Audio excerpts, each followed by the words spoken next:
we're diving into one of the most incredible true stories from the depths of World War I. It's an event that it defies all logic, all the orders, and all the expectations. A brief, shining moment of humanity right in the middle of a brutal, brutal conflict. And this image, wow, it just captures the spirit of it perfectly, doesn't it? I mean, think about it. It's Christmas Day, 1914. Soldiers, who just hours before were trying to kill each other, suddenly laid down their weapons, climbed out of their trenches, and met right there in the middle. So, this just brings up the big question, right? The one that everyone has been asking ever since. How? How on earth did something like this actually happen? Okay, so to really get the miracle of the truce, we first have to understand the sheer misery that came before it. See, by the winter of 1914, this war, it was not what anyone thought it was going to be. Just take a look at this timeline. The whole thing kicks off in August with this almost naive belief that it'll all be over by Christmas. But fast forward to December, and that hope is completely gone. The race to the sea didn't end in some glorious victory. No, it ended in this vast, muddy, deadly network of trenches. A brutal, grinding stalemate had set in. And even before this spontaneous truce, there were official calls for peace. You had British suffragettes sending an open letter, and even Pope Benedict XV begged for an official truce, asking that the guns may fall silent. But the response from the top? A flat-out no. The high command on both sides refused. As far as they were concerned, the war was going to continue. But down on the ground, unofficially, something totally different was starting to bubble up. Right there in the trenches, these little human moments were starting to push back against the big war machine. And that brings us to this really key idea, fraternization. Now, this wasn't something that just popped up out of nowhere for Christmas. In the quieter parts of the front, soldiers had already worked out this sort of informal live and let live system. These unspoken rules, don't shoot at us during meal times and we won't shoot at you. It was really a practical way for these guys to have some tiny bit of human control over whether they lived or died. And then there was music. It started with soldiers just shouting greetings, maybe some news, across no man's land. But as Christmas got closer, that turned into singing. Christmas carols, actually.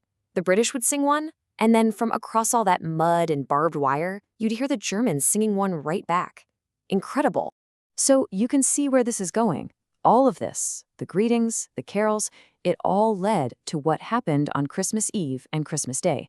It just spilled over into one of the most remarkable events in the history of warfare, period. And we're not talking about one or two little pockets here. No way.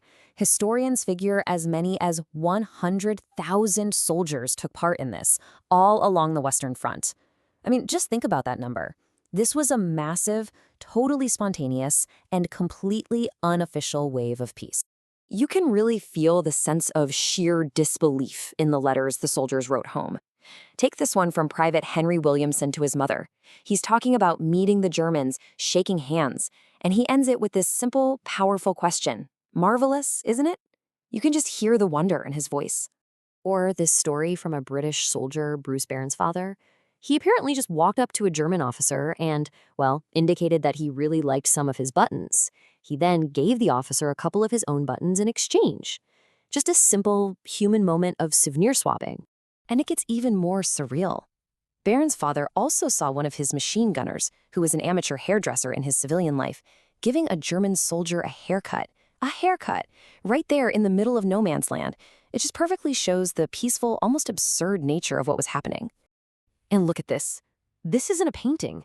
This is a real photograph. It shows British and German soldiers just standing together, talking, between their trenches. It might be grainy, it's over a century old, but this is undeniable proof. This happened. But, of course, a moment like this couldn't last forever. The war was still there, just waiting. And the people at the top who were determined to keep it going, they were a lot more powerful than the soldiers stuck in the mud. And this is really the heart of it, this incredible contrast. On the one hand, you've got soldiers like Gustave Berthier writing that the Germans he met were, they were just like him, tired of the war. But then you have the view from high command. Their orders were crystal clear. Any friendly communication with the enemy would be punished as treason. So after 1914, you really don't see this happen again, not on this scale. The commanders made sure of it, issuing strict orders to prevent a repeat. But it was more than just orders. The war itself got so much more bitter. After the horrifying losses in 1915, the hatred just ran too deep. Okay, let's talk about the football match. You've probably heard the story, right? A big organized game between the Germans and the British. Well, little kickabouts definitely happened, sometimes with a can of bully beef for a ball. But this famous photo you see all the time, it's actually from a year later, in Greece, with British soldiers playing among themselves. The reality of the truce was a bit more spontaneous, a little less organized than the legend we tell today. So the truce ended. The war ground on for 4 more horrible years. Which brings us to the question, why? Why, more than 100 years later, are we still so completely captivated by this one single day of peace? Well, it's because it's become this incredibly powerful symbol of hope. I mean, it's been immortalized everywhere. In movies like Joyeux Noël, in songs by everybody from Paul McCartney to the heavy metal band Sabaton. It's even shown up in TV shows like Blackadder and Doctor Who. It's a story that we just keep telling over and over because I think we need to believe that it's possible. And it's not just in stories. We physically commemorate it. You can see the evolution so clearly here. On the left, that's a simple, humble wooden cross left on the site back in 1999. And on the right, that's the huge Football Remembers monument that was unveiled in 2014. It's like the memory of this moment has just grown stronger and stronger over time. All of which leaves us with one last big question to think about. For just one day, the shared humanity of these soldiers on the front lines was more powerful than the war they were ordered to fight. So what does that single extraordinary day really tell us about the nature of people and the true nature of war?